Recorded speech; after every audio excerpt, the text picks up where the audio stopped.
And today on the bench we have well, it's an upside down meter. Upside down because that's how, when you have it out of the cabinet, that's actually how you have to set it. I just got this, another eBay purchase. I thought this was like maybe my 4th or 5th one. Actually, it's my 6th. I actually went and checked my inventory. I have one of these I've never seen. It's still sealed in its vacuum bag in the sealed box as it came from the military. So, you know, it's guaranteed to be in pristine condition because it hasn't had hands laid on it in probably well over 50 years. It's still in its, like I say, vacuum sealed aluminum bag. But I have a bunch of these, and you may be a little familiar with seeing that because there's one right there. And the reason I had so many of them, and I got this one, even if I had remembered correctly how many of them I actually have, I still would have bought this one. Now, I do think this is probably going to be the last one of these that I buy. Yeah, it gets to the point where, how many do I really need? So, it's a... Like I say, it's military surplus, so it has a military-style part number or nomenclature. So it's multimeter ME-26D/U. This one was made by Sentinel Electronics. And between the 2 meters shown, this one and that one's actually a very, very low serial number. That one's low, relatively speaking. I mean, they didn't make a boatload of these. Well, I mean, I guess they did make a boatload of these meters, but not as many as a lot of the other models, because these are very rugged because it's meant for military service. That one's like 970 something. This one's 4,000. Trying to see here. 4,234. So they're still fairly close together. But so this one is a little bit newer meter. Now I'd have to actually pull that one out to look at it. I have one of them was actually owned by NASA, and I can't remember if it's that one or if it's one of my other spares. It might be that one, but it has a big, property of NASA, Goddard Space Flight Center, on the side of it, one of their big aluminum plates, ID and serial number plates. But so I got this. The only thing I've done to this now, I bought this for the sole purpose it did turn on. And that's the most important thing. Now, granted, it's a military meter. Like I say, they're very rugged. They're not like your normal laboratory meters. Basically, this is a laboratory meter. It's just ruggedized for military use, or use in the field. That's why NASA used them. But it's always nice to make sure the meter movement works. You can buy one of these really nice meters. It can look like it's brand new. And if that meter movement's bad, you're screwed. So I saw it worked. The seller did have this turned on and had a battery or something hooked up to it. And I could see needle deflection. And that's all I needed to see. I saw the needle was moving. So I got it for, I don't know, $35 or something like that plus shipping. It was cheap. And it does work. Now, he had stated in the listing, needed a new power cord, so that is the one thing I've already done to this. Actually, here's the original plug off of it. So yeah, these are actually the original power plugs that they used to use on these things. How you like that ground? Now, you got to remember, this is early in the history of grounding plugs. But yeah, that's one of the original plugs, because all of these meters that I have, every single one, this is the plug, this exact style plug is what was on them. And you can even see it even has a little ground emblem on there on the right hand side, and it says ground on the other side. But yeah, so that's been taken off of, and I've installed a new nice heavy duty 16 gauge cord. So actually, let me just turn it off. So actually, it's turned on. What you can see there, it does need to be calibrated. Obviously, as old as this thing is, it's going to need to be calibrated. But it's actually fairly close. It's not like it's way, way off. AC, actually, in my experience, these things, usually the AC needs a lot of work as far as voltage measurements in the AC position. And I don't mean a lot of work internally, it's just the adjustments. There are a lot of calibration points on the back of this thing for the balance and for each of the different ranges on AC. And that's usually all they need. Occasionally you may need to change a few resistors inside, but other than that, they're, like I say, they're built like a tank. So what I have it in right now is positive DC. So you can see there's actually a negative and a positive sign there. So what you can do is you can take the DC probe here, move up so you can actually see where it says DC. You can take this DC probe, which, by the way, is actually a coax cable. They use this, it's shielded. So, like I say, very high quality. This is a triax cable, which we'll get into that in a second. But anyhow, I just have the run off one of my bench power supplies I use for working on radios. So I actually just have the probe sticking in the holes of the multi-purpose BNC jacks right there. So it's putting out 13.8 volts, and it's showing, what, 10, 11, 12, 13, just maybe a needle's width over 13 volts. So it's within 0.8 volts, so it's close. AC, that varied. Like I say, I can tell the balance is off, and it's the accuracy in different ranges is off, but like I say, most of that's going to be in the calibrate when it goes through the calibration procedure. The ohms meter, that's actually within, I'd say probably, just trying to think off the resistors I actually tested with it, maybe within 1%, which honestly, it uses 1% resistors inside. So it's actually probably fairly close to tolerance, but of course that can be made even more accurate. So let's turn it off here. Off my isolation transformer. So yes, you always want to make sure you're using an isolation transformer when you're working on something like this. As you have, when the cover's off, remember, you're exposed to mains AC voltage. We'll get her turned around here. And I'm sure as many of you are familiar with me, you're familiar about how I preach about the importance of replacing electrolytic capacitors. This is one of the exceptions. Military. I have, like I say, several of these, and I also have a bunch of old 1940s vintage high voltage power supplies, tube type.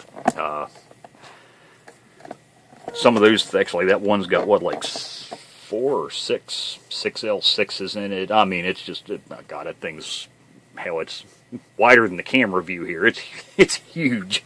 But that thing, even being in the 1940s, the electrolytic capacitors in that power supply, 2 of them are the size of this entire meter. They're huge, but they're only like 10 microfarads. I mean, really low values, but they're gigantic. They just never, of course, oil bath style electrolytics. They're glass sealed. I mean, they just last forever. This, now, the quality of the one, there's only one electrolytic capacitor in this, but it is still a very good high quality cap. It's only a single element, 10 microfarad. I've never had one of these meters where they were bad. I've actually disconnected most of them, and I haven't done it to this one yet, but I've disconnected it in the other meters I have, and tested them, and they test fine. ESR is just fine. Like I say, mil spec. Mil spec, it's no expense spared. You know, military, they pay for, they can afford to pay for anything they want. But there's just a quick peek of the inside. So, 2 sets of wafer switches here. Basically just a bunch of resistors. You have 2 tie boards down here with a bunch of resistors on them. And usually, these are usually fine. Usually the resistors, if you do need to replace any, it's going to be some of these carbon compositions down here. Like actually that one right in there has the green stripe as the multiplier. Usually when you start getting into the 100 or meg multipliers, it's for some reason carbon composition resistors, the higher the resistance, it seems like the faster they go out of tolerance. But so the back panel, actually, that's where, and that's another nice thing about this, when you remove, and I'll show you the actual housing for this meter in a second. It just has a door on the back, 4 quarter turn screws. and the back panel, the cover plate pops off. So you don't even really need to take this meter out of the cabinet to do a calibration. You can leave it in the cabinet, just pop that rear door off. Actually, it's right here. This is all it is. There's the slot where the power cord comes out, and it just has the little quarter turn lock screws on there. But here's all of your adjustments. So yeah, compared to your normal meter where you may have a couple adjustments, yeah, you can see this one's got, what, 1, 2, 3, 4, 5, 6, 7, 8, 9. There's 9 adjustments on this. The filament, and now the filament is actually, that's part of what makes, is a very important calibration. There's a vacuum tube in this. So this is your AC probe, and this is actually the main reason I like these meters. So now that I'm going to stop buying these because I have so many, I'll tell you, if you're looking for a vacuum tube voltmeter, I highly recommend getting one of these. Honestly, I think this is probably the best vacuum tube voltmeter ever invented by man. I've got a Sylvania too, though. Man, that was a lab quality Sylvania meter. It has more vacuum tubes in it, but honestly, I think this one's better because this, like I said, it's mil-spec. But what makes this meter so nice is this probe. Now, I'd have to pull the manual out to verify, but I think it's up to around 700 or 720 megahertz.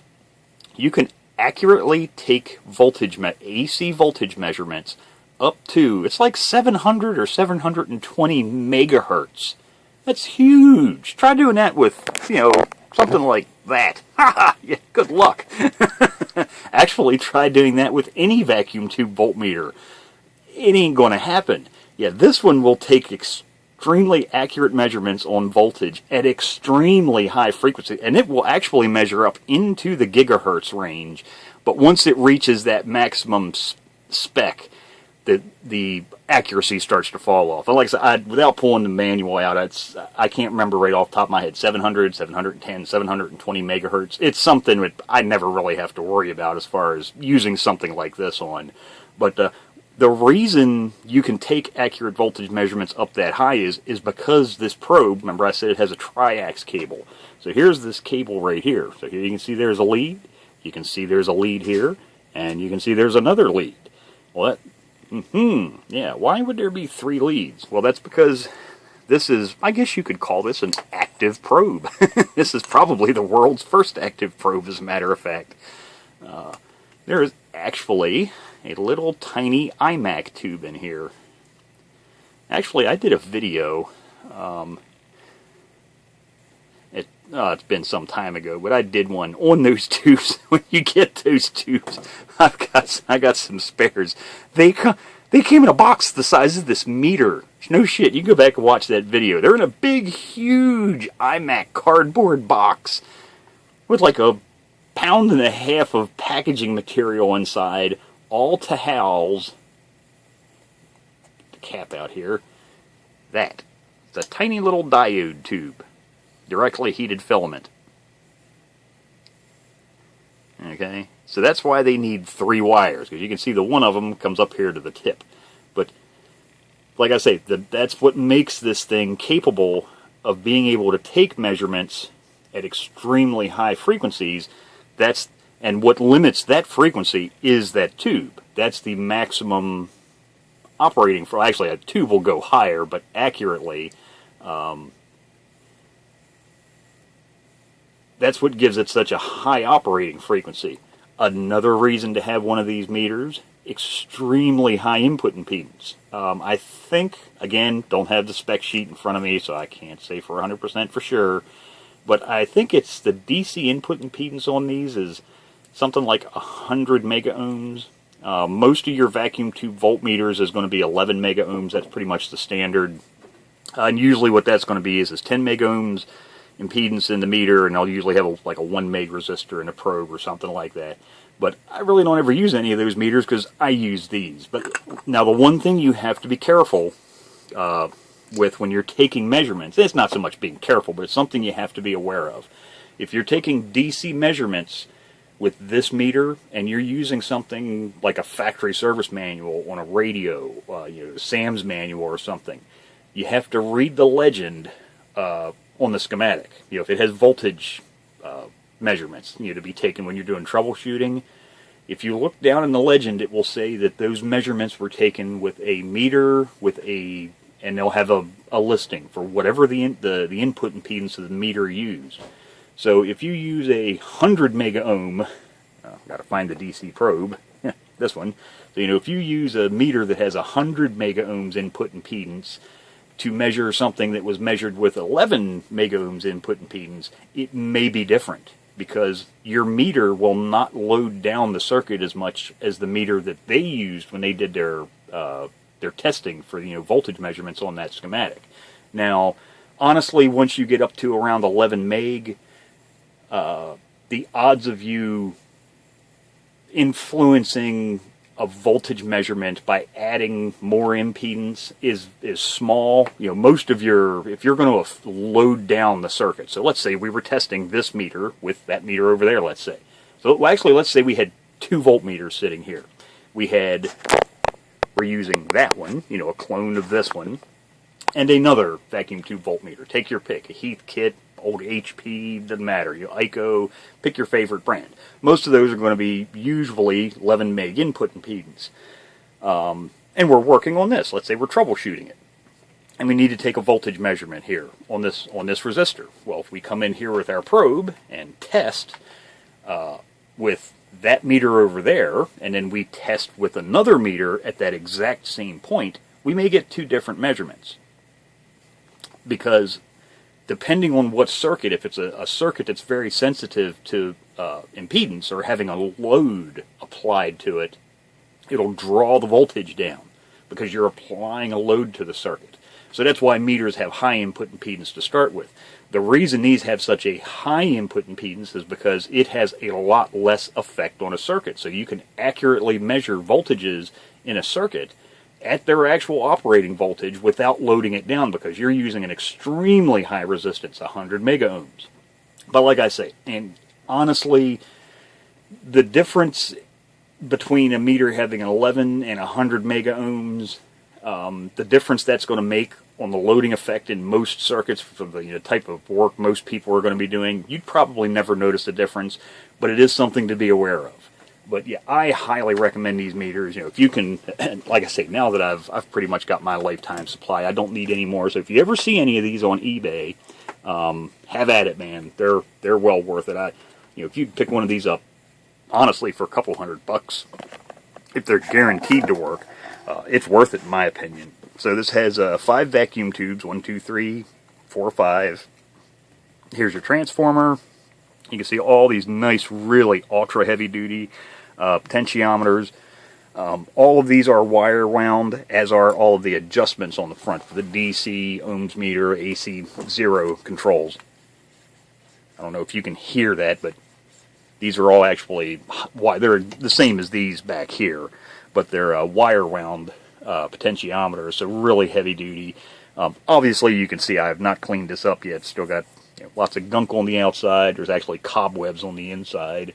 There's actually a wasp nest on the inside of the back cover. They never got into the meter movement itself, but there was a little tiny, like, 4-section wasp nest hanging on the inside of the cabinet. But so there you go. There's just a quick preview. Now, I'm not going to rebuild this right now. I just wanted to put a new power cord on it, power it up, make sure it works, see if it looks like it's worth restoring. It's going to be, I don't want to say it's worth restoring. Honestly, any of them, no matter what the condition is, they're worth restoring because they're such great meters. But it looks like it'll be an easy restoration. Basically, just a quick cleaning, probably a calibration. Like I say, once I do the calibration, I then will find if any of the resistors are out of tolerance. That's honestly the easiest way to find out, if resistors are out of tolerance. When you're doing the calibration procedure, if you can't get a section calibrated, it's going to be because there's a bad resistor. It's drifted out of tolerance. And if they haven't drifted out of tolerance, there's absolutely no reason to go changing them. So there you go. There's just a quick preview. So yeah, maybe this year sometime I'll try to get this one, or maybe one of my other ones on the bench, because I do have actually one other one I haven't restored yet, needs to be done.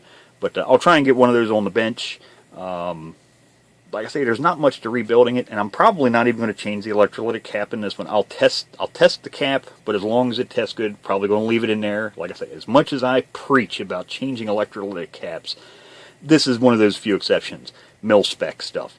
They just, nothing lasts forever, but, you know, like I say, I've got, you know, laboratory equipment here made in the 40s.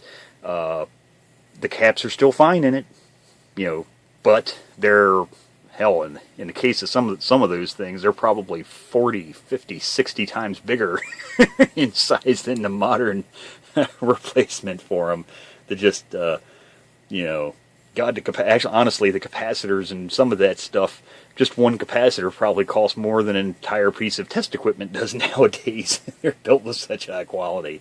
But yeah, so at some point in the future, I'll go over the cleaning this up. Like I say, they really don't need much. They're built really heavy duty. I mean, you can see nice thick metal, the whole cabinet. I mean, they're just bulletproof. But I'll actually run through the calibration procedure. And like I say, these are really nice to calibrate because access to the controls is so easy. You just loosen the lock nuts. If you're wondering about these controls, they have a screwdriver slot, and I'll stick my fingernail in there. You can see I can't turn it. So what you do is you loosen that. The collars on these that the nut goes on to actually hold the controls in, well, it's actually slit in several places. So you put one nut on, tighten the control down onto the the chassis wherever you're mounting it. This other nut has tapered threads. So what you do is you loosen that up, you make your adjustment, and then when you tighten this one down, because the threads on it are tapered like that, as it tightens down, it starts to get tighter and tighter. So it's kind of like a jam nut. But then that actually locks the control in so it can't move. But yeah, we'll cover the alignment procedure on one of these, and I'll actually show you how accurate this is at taking voltage measurements, because we can actually put it to the test it from lowest frequency up to up to its full. Because I mean, we can this does up to 1.85 gigahertz output. So, I've got RF signal generator go up to at least 1.85 gigahertz right here at this bench. So, like I say, I think these probes, they're good for in the range of 700 and something megahertz. But, yeah, so we can actually take some voltage measurements and try out the accuracy, see how flat the accuracy is from, let's say 1,000 hertz up to 700 megahertz, and, just see how well that works. But, so I hope you enjoyed it. Like I say, if you want to see me actually do the rebuild and do the calibration, just leave a comment down there, and I'll know to make sure that when I do it, to remember to make sure that I do a video on that.